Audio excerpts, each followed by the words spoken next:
Hello guys, আসসালামু আলাইকুম। আশা করি আপনারা সকলে ভালো আছেন। আমি ভালো আছি। আজকে চলে আইছি এমন একটি জায়গায় আপনাদেরকে দেখানোর চেষ্টা করব, ওয়াজ মাহফিলে। তো এর পাশেই আপনি দেখতে পাচ্ছেন বিভিন্ন ধরনের খাবার। তো খাবার আপনাদেরকে দেখানোর চেষ্টা করব। এখানে দেখলাম বিভিন্ন আচার আছে, আমের আচার, বড়ই আচার, লবণের আচার, আলুর আচার, জলের আচার, সব আচারই এখানে পাওয়া যায়। এত রকমের আচার দেখলেই একবারে মাথাটা ঘুরায় জায়গা। তো আপনাদেরকে আজকে দেখানোর চেষ্টা করব যে আমরা চলে আসছি আমার বাড়ির পাশেই। ওইখানে কিন্তু একটা ওয়াজ মাহফিল চলতেছে। আর ওয়াজ মাহফিলে যে বিভিন্ন ধরনের খাবারের আইটেম, বিভিন্ন কসমেটিক আবিজাবি যে বসে সেটা আপনাদেরকে দেখানোর চেষ্টা করব। এইভাবে কেউ দেখা নাই, তো আপনাদেরকে দেখানোর চেষ্টা করব। এখানে আমরা বিভিন্ন ধরনের জিলাপি, বড়া, পেঁয়াজু, কত রকমের খাবার নিয়ে মানুষ বইসা রয়েছে। তো এখানে দেখতে পাচ্ছি যে মানুষ খাওয়া দাওয়া করতেছে, অনেকের সাথে কথা হইতেছে, অনেকে কথা বলতেছে। তো আপনাদেরকে দেখানোর চেষ্টা করব।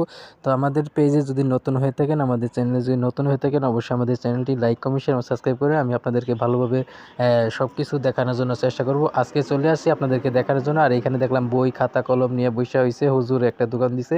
আবার এই পাশে একটা দেখলাম বিশাল বড় একটা পানের দোকান। ওরে বাবা, এটা পানের দোকান না জাহাজের দোকান সেটা কিছুই বলতে পারলাম না।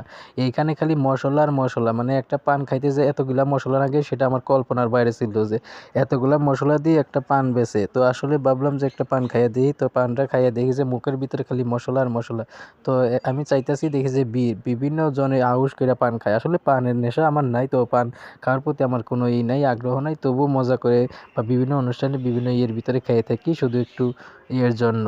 তো আমি আসলে পার্সোনালিভাবে পান, চা, বিড়ি, সিগারেট এগুলো কিছুই খাই না। তো শুধু খাওয়ার মধ্যে হঠাৎ করে 2-1 কাপ দুধ চা যদি ফ্রিতে পাই আর 2-একটা পান যদি ফ্রিতে পাই তাহলে খাই, তাছাড়া খাই না।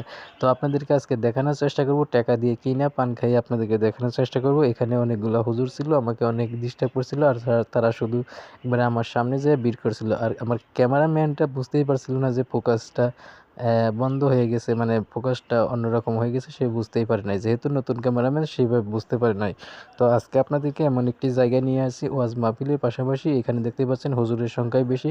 তো আসলে ওয়াজ মাহফিলের ময়দানের ভিতরে থেকে বাইরে অনেক বেশি। আর এগুলো দেখে আমার মাথা নষ্ট করি, বাবা মানুষ আইসে ওয়াজ শুনতে, বাইরে থেকে বলেছে, আমি যে কাকাত করে একটা পান ঢুকাই দিলাম আর পানটা খাইলাম।